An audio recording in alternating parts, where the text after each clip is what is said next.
attended the Columbus Public Schools and graduated from East High School. She attended Spelman College in Atlanta. Woo, I didn't know you went to Spelman. All right. And graduated with a BA in Political Science with a minor in Secondary Education and a concentration in American History, before entering Rutgers University School of Law in Camden, New Jersey. She taught in the Camden City Adult Education Program. And while in law school, she continued to teach during the day and attended law school in the evening program. She was also employed as an intern for the Criminal Practice Division of the New Jersey Administrative Office of the Courts while attending law school. After graduating from law school, she was selected by Camden County Superior Court Judge Edward M. Minetti, who's deceased, to serve as his judicial law clerk. Initially, he was assigned to the Family Division. It's interesting how life just does a loop, right? However, he was reassigned to the Civil Division during her clerkship. After the clerkship and successfully passing the New Jersey bar exam, Prosecutor Philip S. Karchman hired her as an assistant prosecutor for Mercer County in 1983. There she started her career as a trial attorney and was ultimately the lead attorney in the Rape Task Force Unit. She left the prosecutor's office in 1986 to join an insurance defense firm and law offices of K. Ruth Larson. She handled, while there, all phases of personal injury defense litigation, and in 1999 she was hired by Cigna Insurance Company as a litigation management counsel in the Philadelphia, Pennsylvania corporate office. During the same time, 1986 to 2003, she was a part-time municipal prosecutor for Trenton Municipal Court here in Trenton. In October 2003, she was selected by Mercer County Prosecutor Joseph Bucchini Jr. as his executive assistant prosecutor for the Mercer County Prosecutor's Office. And in September 2004, she was promoted to Deputy First Assistant Prosecutor. She was promoted and sworn in as the first assistant prosecutor in December 2007. Judge Marbrey was then appointed to the bench by Governor Chris Christie, and she took the oath of office as judge of the Superior Court of New Jersey on August 13, 2012. She is currently assigned to the Family Division of the Mercer Vicinage.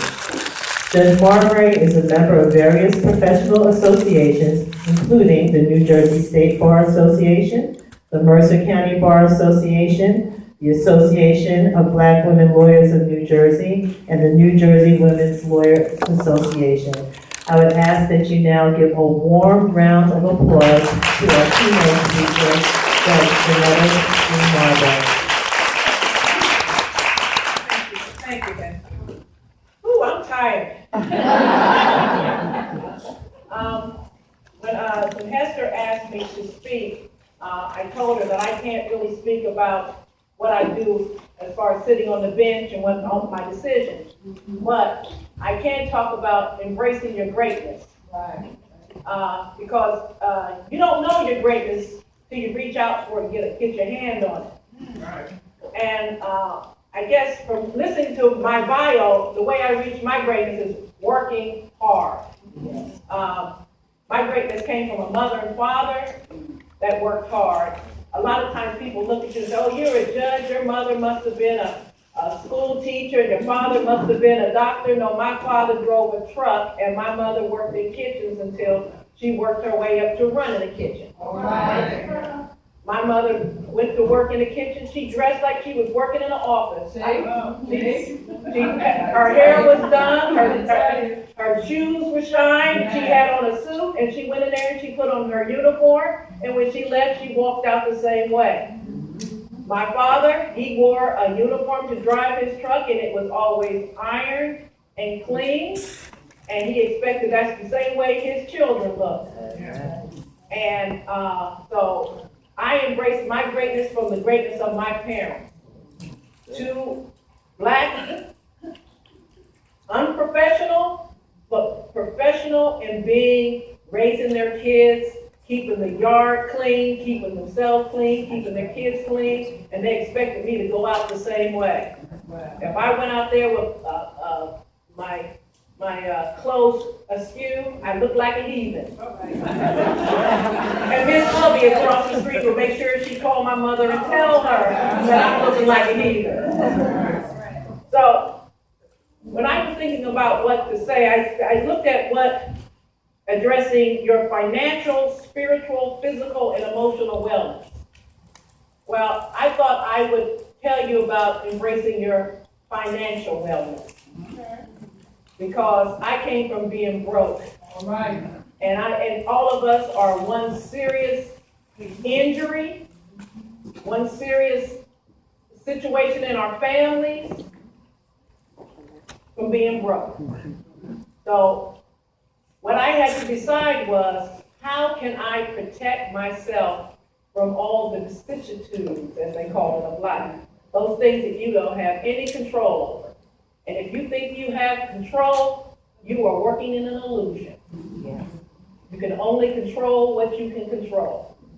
And sometimes you can't even control yourself. When you see that pair of shoes that you know you should not be buying, because you got to deal with that.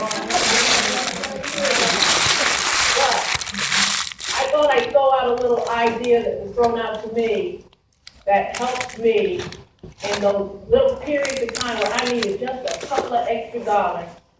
And I had to look to myself, because I couldn't look to my mother. Because my mother, after I got out of undergrad school, she said, if you're going anywhere else, you better, I ain't got nothing for you. I don't have any more money for you. You got to do it yourself. So when I went to a law school, yes, I did work during the day. Now, embrace your greatness means that when someone is interviewing you to go into law school, and they tell you, even though you passed the LSAT, even though you did really well, we think you should go to school during the day. And I knew that I couldn't go to school during the day. I had to work to pay for school. So all I said was, okay. And I embraced my greatness and signed up for evening school and made sure I made it through evening school. Because one part of embracing your greatness is you decide. You decide what makes you great. You can get some advice, you can hear everything, you can read all the books, which I did, to tell you how to embrace your greatness, but ultimately, you have to decide your own path and how you're going to walk down that path. Sometimes you have to be totally truthful, and sometimes you have to tell a little lie to do what you know is in your own best interest. So I told that gentleman, yes, sir, I'll go to day school, and I walked right out of there and signed up for night school. And I knew I was going to prove him wrong, because I have to be responsible for my own self. So, I found out there was something that I had to do. I had to pay my own way. I mean, my mother said when I was in school, school is your job. You don't have to work. But once you get out of school, you got to work. So one of the things I found the hardest thing to do was to save money. And you have to save money. Right now, we have a social security system. We don't know if we're going to have it 10, 15, 20 years from now. Right now, you may have somebody in your family that you may not have 10, 20 years from now. Another thing that my mother told me, she said, you know, you're going to make money. She said, when you get paid, buy yourself something, even if it's a pair of drawers. Don't spend all your money paying bills, because you won't feel fulfilled. Put a little bit aside to do something for yourself every payday. So I said, okay, but she said, but also take another little something and put it away where no one else knows what it is and where it is. Have yourself some money that you may have a best friend or somebody you trust, but other than that, no one else knows where it is or what it is. So that's when I started just figuring out, all right, every time I get paid, I take a certain amount of it and I hide it. And I hide it from me too. I hide it from me too. I don't make it easy for me to get it either. Because like I said, there are those shoes in Lord and Taylor that just might need that extra $10 that I'm trying to say. Recently, there was a program where they said where you would take, starting on January 1st, every week, the week of the year, you put that amount of money away.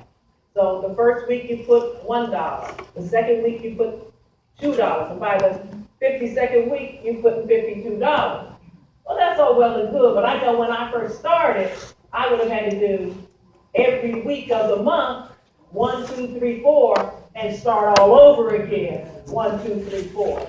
But whatever program you think of, whether it's a 52 week, whether it's whatever, 1 week, the recent one I saw was every time you get a $5 bill, you put it in the bank. You come home with a $5 bill, you just put it in the bank. So at the end of the year, you see how many $5 bills you have.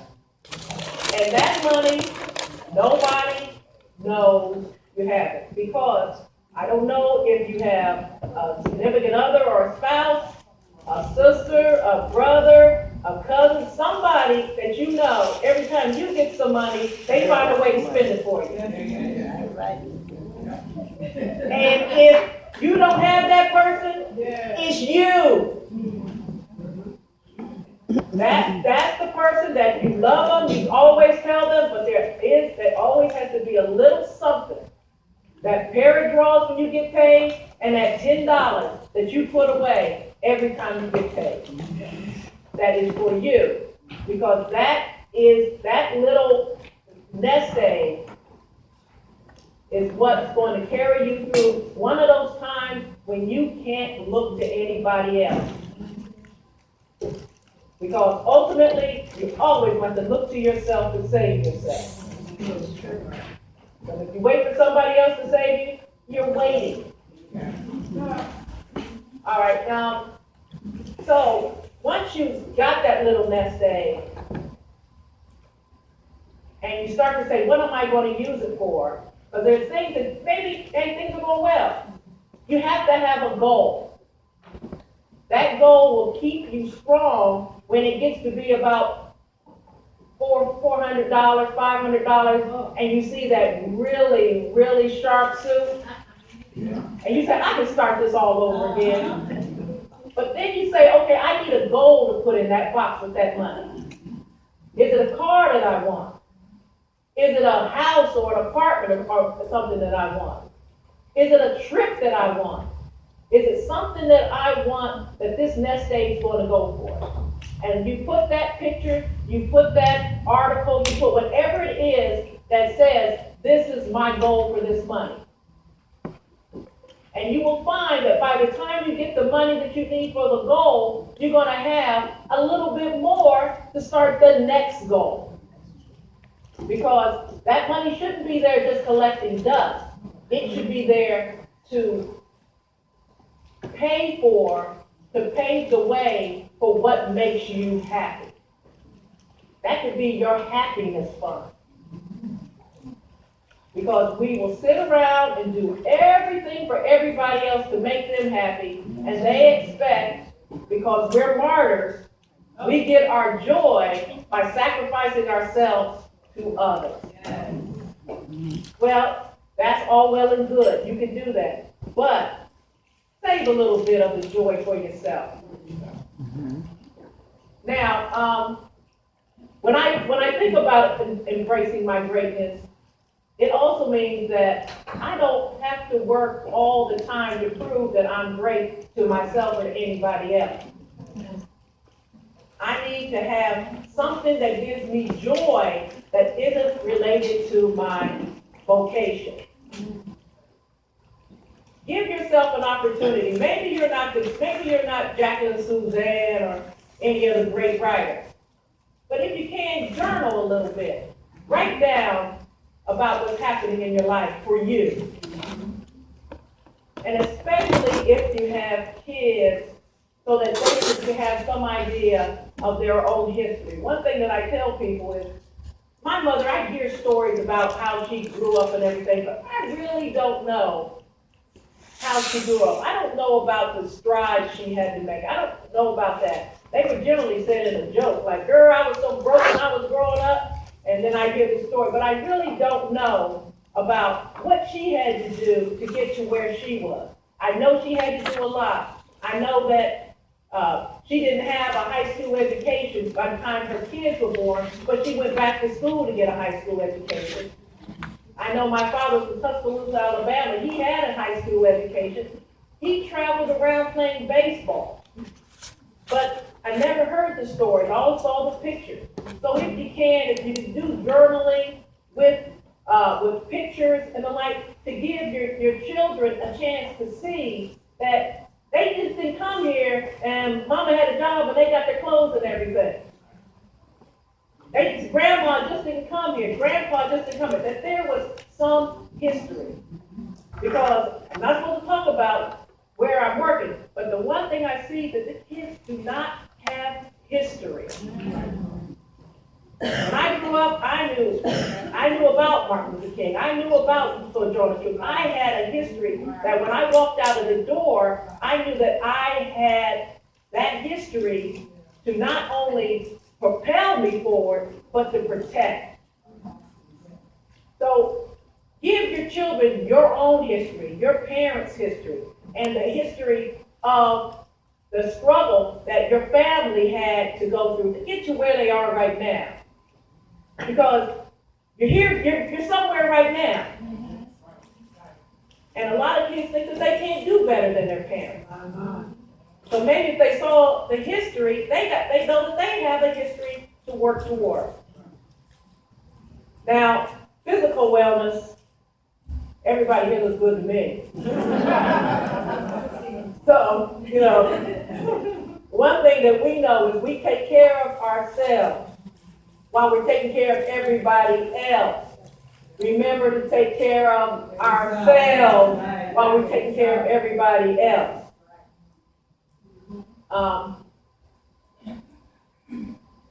When I look at my life, when I compare it to everybody, I really haven't done anything. I just did what I was supposed to do. I was supposed to go to school. I was supposed to get a job. I was supposed to get up, go to work every day, make sure my hair was done. I don't wear makeup anymore. I'm tired now. Put on my makeup every morning, make sure I didn't have runs in my stockings. Love it. But the one thing about embracing your greatness is no matter what you decide, love yourself. There is no problem with looking in the mirror and smiling and saying, you look good today, girl. You may not be getting that size 10 anymore, but you look good today, girl. The greatness, embracing your greatness is accepting who you are and loving who you are. And if there's something you don't like, you're the only person that can change that. If there's something anybody else don't like, that's their problem. They just got to figure it out. They got to walk with it.